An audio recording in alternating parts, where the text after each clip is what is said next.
अस्सलामु अलैकुम। आज हम एक खूबसूरत और इबरतनाक वाक़या सुनेंगे जो अल्लाह की रहमत और बंदे की तौबा को बयां करता है। ये कहानी IBN खुदामा की किताब एते तवाबीन से ली गई है और बनी इज़राइल के एक वाक़ये से मुतालिक है जिसमें हज़रत मूसा अलैहिस्सलाम का जिक्र है। चलिए शुरू करते हैं। हज़रत मूसा अलैहिस्सलाम के ज़माने में एक बार काहट यानी सूखा पड़ गया, पानी की कमी हो गई, फसलें खराब होने लगी और लोग परेशान हो गए। ऐसे मुश्किल वक्त में हज़रत मूसा अपने तमाम सहाबा के साथ अल्लाह की बारगाह में हाथ उठाकर बारिश के लिए दुआ मांगने लगे। उन्होंने दिल से अल्लाह से फरियाद की कि वो अपनी रहमत से बारिश बरसाए और क़यम को रहत दे, लेकिन दुआ के बावजूद बारिश ना हुई। हज़रत मूसा परेशान हो गए और सोचने लगे कि शायद कोई वजह है जो अल्लाह ने उनकी दुआ कबूल नहीं की।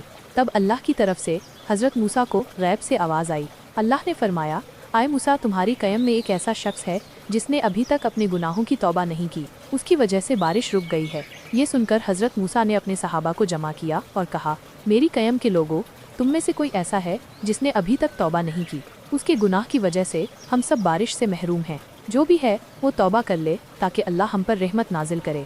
ये बात सुनते ही एक शख्स दिल ही दिल में रोने लगा। उसने सोचा, मैं हाय वो गुनाहगार हूँ जिसकी वजह से ये सज़ा रही है। उसने अपने गुनाहों को याद किया और चुपके से अल्लाह से माफ़ी मांगी। उसने दिल से तौबा की और कहा, आए अल्लाह, मैं तेरा गुनहगार बंदा हूँ, मुझे माफ़ कर दे। उसके तौबा करते ही आसमान पर बादल छा गए और बारिश शुरू हो गई।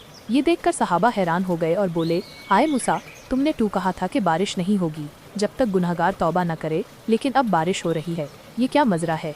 हज़रत मूसा भी परेशान होकर अल्लाह से सवाल करने लगे, आए अल्लाह, ये क्या बात है? अल्लाह ने जवाब दिया, आए मूसा, जब ट्यून अपनी क़यम से तौबा का जिक्र किया, गुनहगार बंदे ने मुझसे तौबा कर ली। जब वो गुनाह करता था और तौबा नहीं करता था, तब मैंने उसकी पहचान तुझसे छुपाई। ये फ्लैट उसने तौबा कर ली है, तो अब मैं उसका राज क्यों जाहिर करूं?